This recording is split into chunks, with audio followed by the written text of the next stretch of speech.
Hello everyone, मैं जिन्होड़ आपका बहुत बहुत स्वागत करता हूं अपने ऑनलाइन प्लेटफॉर्म पे। जो बच्चे जेई 2025 के लिए प्रिपरेशन कर रहे हैं, उन बच्चों के लिए ये जो क्वेश्चन है जेई मेन 2024 में पूछा गया क्वेश्चन है। और दोस्तों, जेई मेन में इस टाइप से बहुत सारे क्वेश्चन आपको पूछे गए मिलेंगे। कहने का मतलब है जेई मेन में बार बार क्वेश्चन पूछे जाते हैं इस टाइप से। इसीलिए एक एक चीज को आपको समझना है ताकि आपको इस टाइप का अगर क्वेश्चन मिल जाए वो आप आसानी से सोल्व कर सकते हो। तो किस तरीके से हम इसको सोल्व करेंगे, पूरा ध्यान आपको देना है। सबसे पहली चीज हमारे को गिवन क्या देखिएगा, आपको बोला है let this and this be two APs. दो एपीज दे रखी है, then the sum of the common terms in them is equal to. आपको क्या बोला है, ये कोई दो एपी है, इन दो एपी में कॉमन टर्म्स का सम आपको बताना है। तो कहने का मतलब है इन दोनों एपी में से जो कॉमन टर्म निकल के आएगी उससे एक नई एपी तैयार होगी, और जो नई एपी आएगी ना उसका आपको सम बताना है। तो उसके लिए आपको क्या क्या करना है देखिएगा। सबसे पहली चीज, आप इसका कॉमन डिफरेंस क्या होगा, जिसको नाम मैं D1 दे देता हूं। दो एपी है तो D1। तो देखो भैया, 7 में से 3 माइनस करोगे, है ना। डिफरेंस कैसे निकालते हो, इन दोनों का देखते हो, जो कि आपके पास 4 क्या रहेगा, 4, है ना। 7 में से 3। अच्छा, इसका जो कॉमन डिफरेंस होगा इसको D2 नाम दे देता हूं। 5 में से 2 जाएगा तो आप बोलोगे 3, ठीक है। ये तो हमारे पास हो गया। उसके बाद सबसे पहला जो काम करना है, फाइंड फर्स्ट कॉमन टर्म। पहली कॉमन टर्म देखिएगा कौन सी है। तो दोनों एपी में आपको दिखेगी भैया 11 जो है वो पहली कॉमन टर्म है, तो आप बोलोगे 11, ठीक है। दूसरा, डी ऑफ न्यू एपी। नई एपी का डी कैसे लेके आओगे, तो उसके लिए देखो तरीका क्या लगाना है। एलसीएम ले लो हमेशा, किसका भैया, D1 D2। मतलब पहली एपी का जो कॉमन डिफरेंस है दूसरी एपी का कॉमन डिफरेंस होगा, उन दोनों का एलसीएम लेना है। आप बोलोगे भैया एलसीएम किसका, 4,3। देखो D1 4 D2 3, तो आप बोलोगे 12 आ जाएगा। कितना आ जाएगा, 12 आ गया। ये आने के बाद अब आपको क्या करना है, नई एपी लिख लो। नई एपी लिख लो, तो आप बोलोगे न्यू एपी कैसे लिखनी है। शुरुआत करते हैं। देखो सबसे पहली टर्म आ गई नई एपी के लिए जो कि 11 होगी, कोमा डिफरेंस 12 का चल रहा है, तो 12 ऐड करोगे 23, 12 ऐड करोगे 35, 35, और ऐसे चलता जाए। अब मेरे को देखो भैया सम बताना है नई एपी का, ठीक है। जो नई एपी बन रही है इन दोनों की कॉमन टर्म से उसका सम बताना है। उसके लिए मेरे पास नंबर ऑफ टर्म्स होना जरूरी है, या फिर एक रास्ता होता है कि लास्ट टर्म होनी चाहिए। तो कहने का मतलब कुल मिला के मेरे को यहाँ पे लास्ट टर्म चाहिए या एन की वैल्यू चाहिए। जो नई एपी है उसका नंबर ऑफ टर्म कितना होगा। तो उसके लिए देखो भैया, मैं जो रास्ता बता रहा हूं वो सब के अंदर लगेगा, वो रास्ता आपको बता रहा हूं जो लगाना है। इस टाइप के जितने क्वेश्चन है सब में लगेगा। तो देखो क्या करना है, दोनों एपी में, इस बात को सुनना, दोनों एपी के अंदर लास्ट टर्म क्या है देखिएगा। इसमें 403, इसमें 404, 403, 404। तो इन दोनों में से छोटी टर्म कौन सी है, छोटा नंबर कौन सा होगा, आप बोलोगे 403। 403 छोटा है 404 से। तो आपको लेट करना है, इस एपी के लिए लेट कर लिया कि 403 जो है वो लास्ट टर्म है। लेट किया है, इस बात को देखना, मैंने माना है, माना है नहीं, है नहीं, माना है।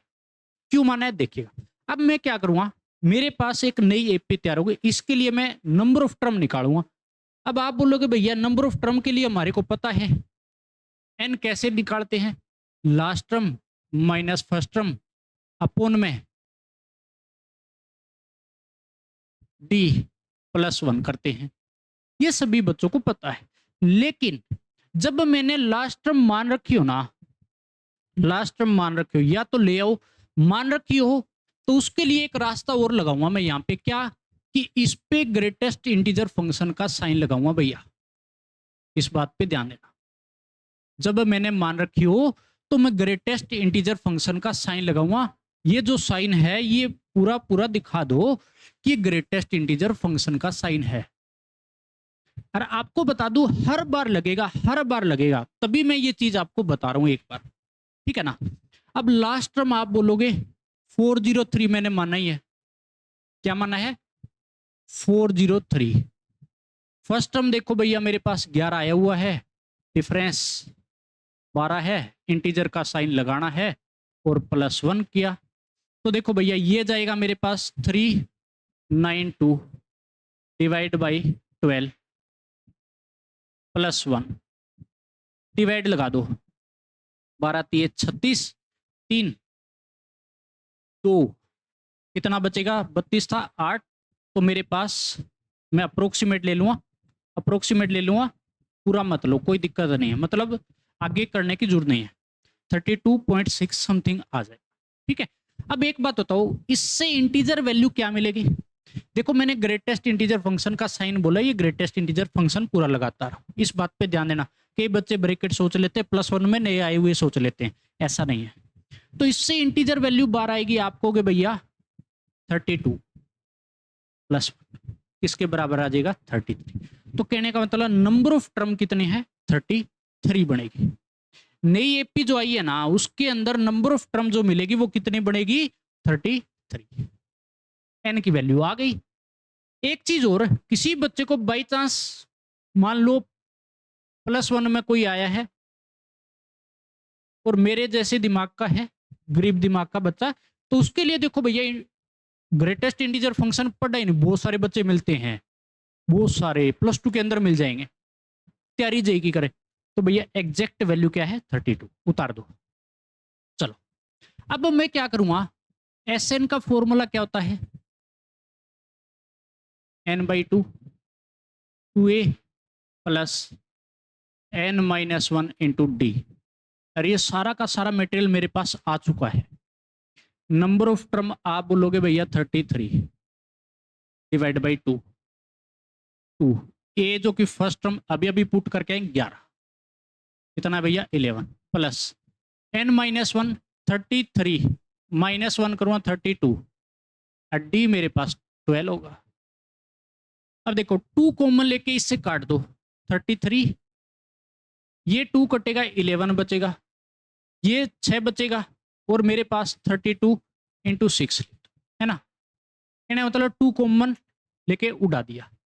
आप बोलोगे 33 11 प्लस में 192 बनेगा, देख लेना मल्टीप्लाई कराऊं तो 192 ये बन जाएगा 33 इंटू में मेरे पास 203। अब मल्टीप्लाई करा दो भैया, मैं यहाँ पे मल्टीप्लाई करा के लिख देता हूँ फटाफट, आप भी कर लेना।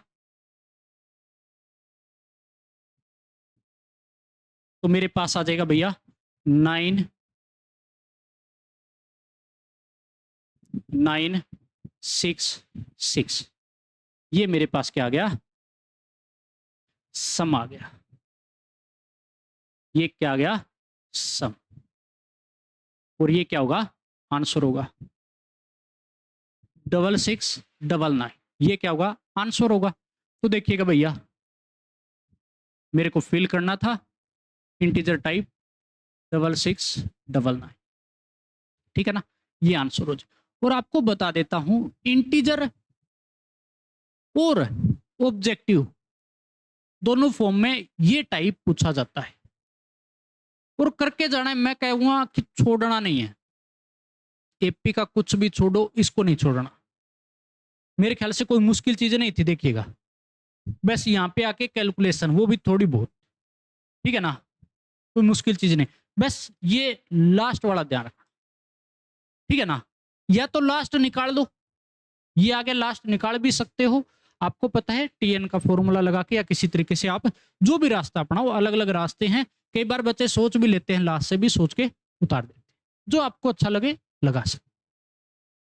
मेरे ख्याल से सभी बच्चों को अच्छे से समझ में आया होगा। फिर भी अगर किसी प्रकार का डाउट है तो आप कमेंट करके बता सकते हो, डाउट आपका क्लियर किया जाएगा। और 1 बाय 1 सभी चैप्टरों के PYQ हर टाइप के अपने प्लेटफॉर्म पे आ रहे हैं। और भी किसी प्रकार का आपके मन में क्वेश्चन हो या कोई डाउट उठ रहा हो, किसी प्रकार का दर्द फील हो रहा हो, तो कमेंट करके बता सकते हो। आपका डाउट क्लियर किया जाएगा और आपको सिर्फ अपना काम करना है, पढ़ना है और आगे बढ़ना है। मिलते हैं नेक्स्ट वीडियो में। इतने तक पढ़ते रहे और मुझे करते रहे।